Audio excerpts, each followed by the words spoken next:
میرا بیٹا سخت مشکلات میں ہے، سارے گھر والے پریشان ہیں، مشکلات سے نکلنے کے لیے سب سے بڑا وظیفہ ہے حسبنا اللہ و نعم الوکیل۔ یہ سارے گھر والے جو ہے نا روزانہ کم از کم 500 دفعہ پڑھا کریں، اللہ ہر مشکل سے نکال دیں۔ اب جنگ احد سے بڑی مشکل کب ہوگی؟ لیکن صحابہ نے کیا پڑھا؟ حسبنا اللہ و نعم الوکیل، فانقلبوا بنعمت من اللہ وفضل لم یمسسہم سوء۔ اسی طرح جب سیدنا ابراہیم الخلیل کو آگ میں ڈالا گیا، انہوں نے بھی پڑھا حسبنا اللہ و نعم الوکیل۔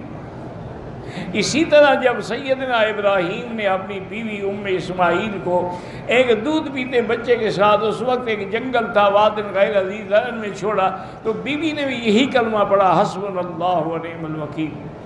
بی بی عائشہ بھی جب تہمت لگی ان کو پتہ لگا تو انہوں نے بھی یہی پڑھا حسبنا اللہ و نعم الوکیل۔